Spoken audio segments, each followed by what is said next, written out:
Милионските суми на сметката на граѓанската асоциација Мост, која за само 4 години инкасирала 4 милиони евра, наводно доаѓаат од соработката на невладината со фондацијата Отворено општество Сорос, пишува журнал.нет. Именно Мост, како што објавува порталот, е членка на платформата за борба против корупција, финансирана од Институтот Отворено општество, кој пак важи за главен финансиер на граѓанските асоциации и подржувачи на политиките на СДСМ. Според порталот, првиот човек на Мост, за кој медиумите во изминатите денови пишуваа дека е познат по тоа што ги застапува ставовите на СДСМ, при тоа прикривајќи се зад невладината Мост, е пример за тоа како преку граѓанскиот сектор и партнерство со Сорос се доаѓа до огромен имонт, грантови и милионски буџет. Освен Мост, меѓу организациите членки на платформата за борба против корупција, како што наведува порталот, се јавуваат и фондацијата Метаморфозис, ќерка на фондацијата Отворено општество Сорос, Транспарентност Македонија и Transparency International,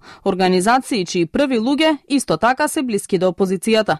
Резултатот од ваквата соработка меѓу Мост и Сорос, како што тврди порталот, се 4 милиони евра на сметка на организацијата и 2 згради во елитната скопска населба Бардовци, во кој како инвеститор и сопственик на недвижен имот се јавува токму Алексов. Порталот Журнал тврди дека ова е само уште еден пример како невладините на СДСМ и Сорос вртат милиони, а нивните први луѓе се богатат и го злоупотребуваат граѓанскиот сектор. Во телефонски разговор, Алексов не сакаше да ги коментира ваквите тврдења и рече дека за написите веќе доставиле представка до Советот за етика во медиумите.